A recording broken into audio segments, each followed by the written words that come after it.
დავით აღმაშენებელი, რა თქმა უნდა, ასევე საქმის კურსში იყო, რა ხდებოდა იქ. დავითს ბოლდუინი და კიდევ ვიღაც რამდენიმე დიდებული ლათინი გაუგზავნეს საჩუქრად.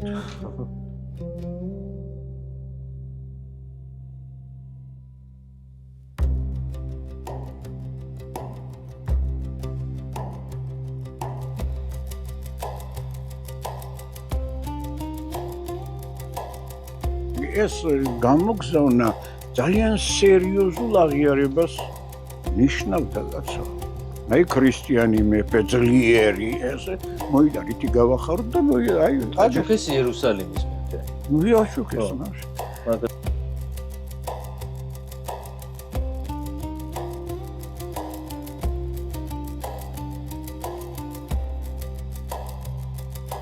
მერე გაიგო დავითმა რომ ქრისტიანები ხარ თუ არა? ხოდა ქრისტიანები, აბა ქრისტიანები და აყარეთ ეხლავე ბორკილებიო გასაბრძანება, ამან მე დავით აღმაშენებელმა გაუშვა.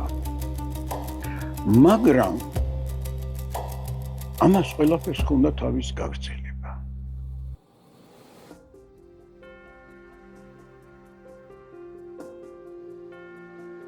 ჩვენ ახლა გორში მივემგზავრებით. უნდა ჩავწეროთ ინტერვიუ ბუმ ბერაზ ადამიანთან, ისტორიკოს პროფესორ ელდარ მამისთვალიშვილთან. ეს ინტერვიუ არავის არ უნდა გამოგრჩეთ. იქნება ძალიან საინტერესო. ბატონი ელდარი წლების მანძილზე მუშაობდა ქართველების თემაზე იერუსალიმში და ამ ინტერვიუში თქვენ თავარი ამბავი, რასაც მოისმენთ ერთ-ერთი იქნება თამარ მეფის საფლავის საიდუმლო, რომელიც ყველას ასე გაინტერესებდა და უამრავი მასალა გამოვაქვეყნა.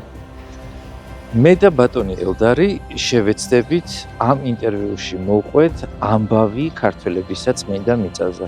ეს ძალიან საინტერესო ამბავი იქნება. მაშას ჩვენ გორში მივდივართ.